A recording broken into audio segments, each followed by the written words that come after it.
Yeah, boy. Anyway. Random, but alright. Alright, so it's another movie thing. Today we saw a movie that didn't have an actor.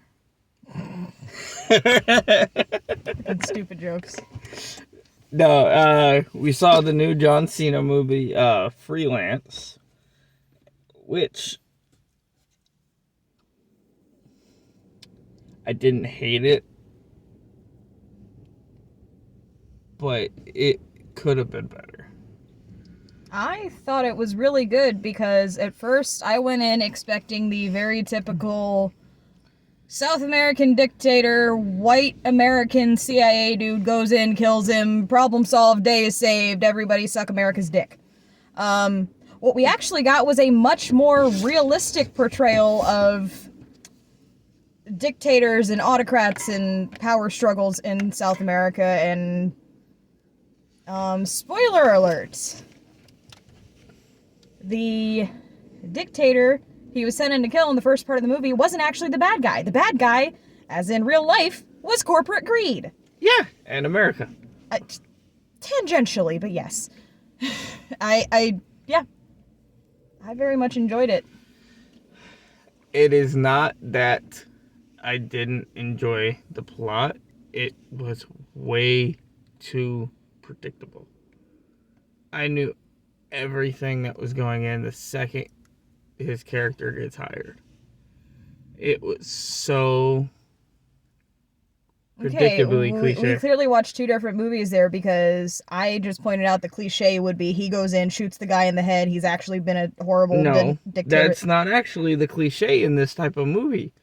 That's all this type of movie is American goes in, you have your Rambo moment, you do still get your Rambo moment, and it's glorious. He kills the dictator, and that's it. That's the movie. Credit. No, that's not this type of movie, babe.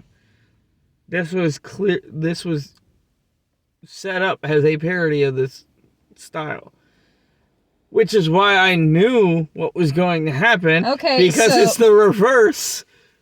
So it's parody of what now? The cliche, which I just explained Correct. to you. Thus, it's still a cliche. It's not listed as a parody, though. You got it because you knew the actor and you knew what type of shit he would do. I mean, people going in, just seeing the thing listed as action, seeing the thing, are going to expect the cliche. That is what makes it subversive. You cannot take your I know background information critic shit and take that as what the average Joe walking into the theater is going to expect. I mean, right. This is why you have me as a balance. I reality check you. So you're not off in critic land. I mean... But, so the basic plot is, Cena's character was someone whose only life is to be in the military. Which is pretty common, like a lot of guys have difficulty adjusting back to civilian life, and they showed that. That was also a pretty realistic depiction, I thought. Like, he has a great life, but he feels unfulfilled because his mindset is still... need the mission, which is something a lot of servicemen struggle with. And then I love how they actually show his PTSD. Yeah, you definitely get a moment where you see him just freeze. I guess if I have a critique, it's going to be that we get that one moment of it, but then it kind of disappears. Yeah.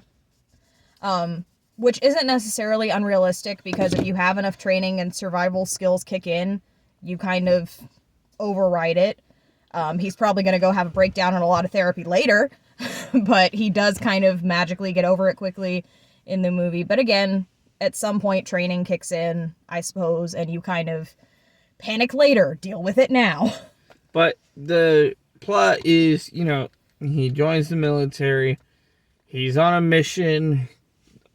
The copter goes down within the mission, and in the process, all of his friends are killed, but him and one other person are the only survivors. It sounded like there might have been more, but yeah, for the most part, it's just him and this one dude. At least that's all you see left. Yeah. And, he gets injured in the process, much like you're back. Yeah, he, for anyone who has scoliosis, has had the surgery, you know our big scar straight up and down the spine. John Cena, my man had to apparently get his spine fused or put back together. He's probably got the same hardware I got in this movie. Because she looked at his scar, looked over at me, it's you! It was 100%, he's got hardware in his back. That's the scarring. Lexi, we'll call you in a minute. Shoosh. But it's one of those things, as soon as, a couple years later, he's depressed, the old member of his group contacts him, hey, we've got this job, he starts arguing and fighting with his wife, feels like he's not being a good enough father, all that kind of shit. Even though I did enjoy his advice to his daughter, if a boy's trying to kiss you and you don't want him to, punch him in the throat.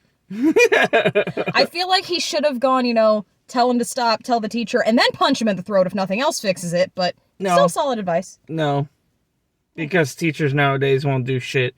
But then you have the paper trail to prove you tried to fix it nicely. Yeah, I guess. It's called covering your ass. Touché.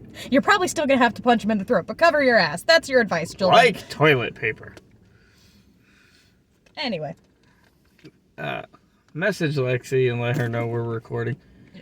But the job he ends up getting happens to be protecting a journalist who is getting an interview opportunity with the same person that he believes to, be the person who is the one responsible for the helicopter crashing. Which, spoil heavy review, ends up not being the case, and he learns that through all the actions he does. So basically, the whole movie, to not give away too much of it, is it's basically him outrunning the people trying to kill this dictator, and him being the protector of them. It's very much an espionage thriller. With a lot of, like I said, you do get your Rambo moment. You do get your John Cena with the big fucking gun, just... Do it. So, if you're in it for the Rambo moment, don't worry. You also get that. I love how you call it a Rambo moment when you probably never even actually watched Rambo. I mean, I have the same cultural zeitgeist image of Rambo with the bandolier and the big fucking gun, so it's a Rambo moment. I know that. But unlike a Rambo moment, it is not one-sided, fuck yeah, America. It is... America! Like I said, actually more nuanced than that. Like, the president is not actually... a douche. He's kind of... He toes the line. I He's do enough like the of a shower douche. scene. We're not telling a lot of that because the trailer ruined a lot of it, but just it's even better than in the trailer. Especially... Please stay for the first couple minutes of the credits. That whole conversation, I was dying. So, I don't know if you have to stay for the whole credits. We did not, but stay for the first couple minutes of the credits. Worth it. 5 seconds. You're only allowed to look for 5 seconds. It's an unwritten rule. But anyway, yeah, so the president isn't like... He's not your cut and dry dictator asshole, but he's also not completely morally on the up and up either. But it's clear that the somewhat shitty, questionable things he does are very much for the right reasons. Like, he is, above all, motivated by, I need to keep my country and my people safe and from being exploited. So, he sometimes engages some less than wholesome means for that. But it's...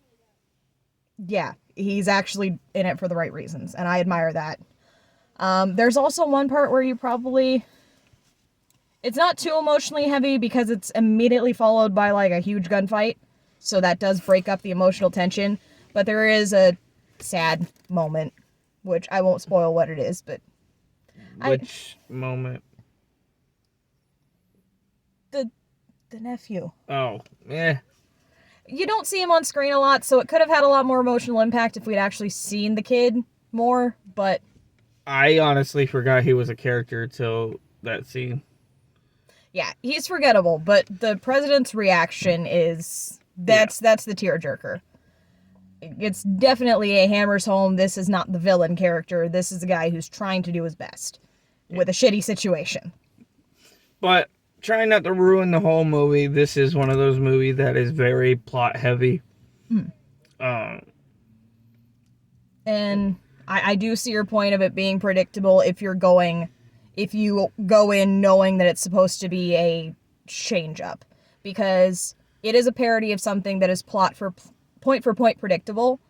So to flip it on its head is again point for point predictable. You just have to go in the other direction. Thank you for understanding where I was going. Yes, but at the same time, if you don't go in knowing that it's flipping it on its head, it is a nice surprise. You can predict it once you figure out that it's flipped on its head. But again, if you go in not expecting it to be flipped around, it's pretty great. Like I kind of expected. I just wanted to see it because it was John Cena and it looked funny. I give it a 6. I'd go with an 8, just because I did like the, especially with the main bad guy being South African, trying to exploit the country for minerals. Spot on. Here's my book blurb of the week. Go read Cobalt Red by Siddharth Kara. I believe it's about the mining industries in the Congo. So yeah, I don't know for sure if I got the title and author right, but it should be close enough for you to find it. But I did read that, and I looked at this going, okay, I understand what global issues are at play here. So yeah, realistic issues. I did enjoy that. But I'd say go watch it. Yeah. I enjoyed it. It's worth a watch. Slight epilepsy warning for muzzle. People like me, where I do the hug. For muzzle flashes once the power goes out in the palace. Yeah, be prepared to pull a hat down, look away. It's a tunnel shooting. Yeah, it's only a couple of scenes, a couple of minutes, so it's not enough to say don't see the movie. Just I looked at her face. Yeah. Have a hat, have a hoodie, look at the wall. It's only a couple seconds, a couple scenes. You'll be all right. Just look be aware at your that it's there. spouse's face. Yeah. Just be aware that it's there. No surprises. Thank you for watching.